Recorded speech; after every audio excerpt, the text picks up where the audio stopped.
আওয়ামী লীগের শাসনের আমলে আমরা যে উন্নয়ন দেখেছি, আমরা অনেক উন্নয়ন দেখেছি, কিন্তু যখন ৩৬ জুলাই যাদের পতন হয় তাদের অনেক বদনাম শুনেছি। হ্যাঁ, বদনাম, ভোটের বদনামটা তাদের সবচেয়ে বেশি ছিল।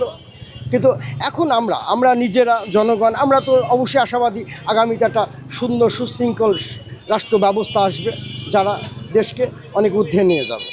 আমরা এই প্রত্যাশায় আমরা আছি, আমরা এই প্রত্যয় ব্যক্ত করি যে আগামীতে। আর আপনার যদি এই ব্যাপারে কোনো কিছু জানার থাকে আমাকে বলতে পারেন, যে আগামীতে আসলে কোন দল কীভাবে কি, সেই নিয়ে আমার নিজের মতামত আমি ব্যক্ত করতে পারি। আসলে আগামীতে বর্তমানে যেভাবে আমাদের মানে ছোট্ট জ্ঞান বুদ্ধিতে যতটুকু মনে হয়, বিএনপি তো অবশ্যই একটা ভালো অবস্থানে আছে। পাশাপাশি জামাত ইসলাম, ছাত্র এবং ইসলামী সমমনা দলগুলা যদি একত্রিত হয়ে নির্বাচনে আসে, সেক্ষেত্রে বিএনপির হয়তো একটু কষ্টকর হবে। তবে যেহেতু মানুষ দীর্ঘদিন আসলে পরিচ্ছন্ন ভোট দেয়নি, আসলে সর্বশেষ আমরা সুন্দর একটা ভোট দেখেছি 2001 সালে। 2001 এবং 2008-এর পরে আসলে আমরা কোনো আর স্বচ্ছ ভোট দেখিনি, যার কারণে এখন স্বচ্ছতাই মানুষের ম্যান্ডেট কী আসবে এটা আসলে আমাদের এখনও বোধগম্য নয়। আসলে আমার মনে হয় অবশ্যই, কারণ ডাকসুতে তো আমাদেরই সন্তানরা ঢাকা ভার্সিটি পড়ছে, জাহাঙ্গীরনগর ভার্সিটিতে পড়ছে, একটু কিছুটা হলেও বিরূপ প্রতিক্রিয়া, কারণ প্রত্যেকটা ছাত্রদের তাদের তো একটা পরিবার আছে।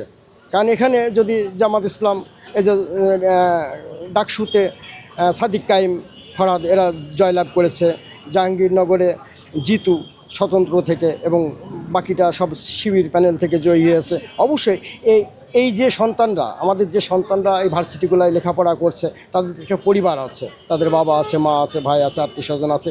অবশ্যই এর কিছু একটা প্রতিক্রিয়া তো অবশ্যই পড়বে। ভুল ভাবার কিছু না, জামাত সরকার গঠন করতেও পারে।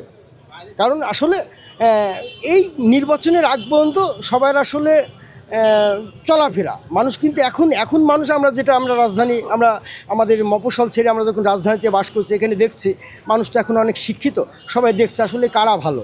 অনেকে আবার বলে যে পয়সার এপিটোপিটে আমরা যাব না, আমরা চাঁদাবাজ দখলদারদের কাছে যাব না, আসলে আমরা একটা ঠান্ডা, যারা আসলে চাঁদাবাজি দখলদারি করবে না বা কি, এরম একটা এখন দল সবাই ভালো।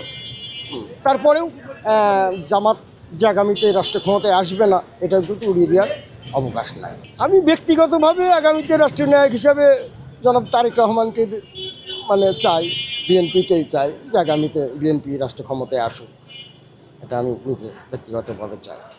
তবে আমি সরাসরি কোনো রাজনীতির সাথে সম্পৃক্ত না। আমি রাজনীতি একসময় ছাত্র রাজনীতি করতাম বা একসময় রাজনীতি করতাম অনেক আগে, 2000 সালের পর থেকে আসলে আমি আমি যখন সাংবাদিক পেশাটাকে একটু ভালোভাবে নিয়েছি, তখন নিজের মন থেকেই রাজনীতিটা উড়িয়ে দিয়েছি। অনেকে হয়তো ভাবে আমি আওয়ামী লীগ করি, অনেকে ভাবে বিএনপি করি, অনেকে ভাবে জামাত করি। আসলে যেহেতু সাংবাদিকতা পেশায় ছিলাম, সেই ক্ষেত্রে আমরা রাজনীতিটাকে একটু ভাইলেট করে চলার চেষ্টা করতাম, রাজনীতিকে এড়িয়ে যেতাম। অবশ্যই মতবিরোধ আছে, কারণ আওয়ামী লীগকে আসলে এই মুহূর্তে কেউ চায় না, এই মুহূর্তে আওয়ামী লীগকে আসলে দেশের জনগণ চায় না। হ্যাঁ, তবে আওয়ামী লীগের আছে, তারা কিভাবে আছে আমি বলতে পারবো না। তবে মানুষ আসলে আগামীতে জামাত, বিএনপি, এনসিপিকে নিয়েই মানুষ ভাবছে।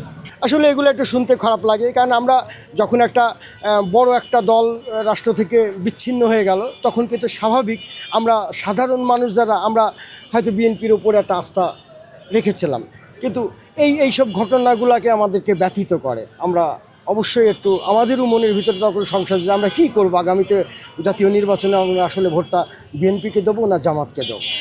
হ্যাঁ, এটা নিজেদের মনের ভিতরে এখনও আমরা দোদুল্যমান অবস্থায় আছি, এখনও আমরা ভাসমান অবস্থায় আছি। আসলে যদি আসলে বিএনপি দেখা আছে এইগুলা উশৃঙ্খলতা, আসলে তাদের যারা উশৃঙ্খলতা করে এটা যদি বেড়ে যায়, তখন হয়তো আমাদেরও মুখ ফিরিয়ে নিতে হতে পারে। তবে চাইবো বিএনপির মতো একটা বৃহৎ দলই আগামীতে রাষ্ট্রের হাল ধরে।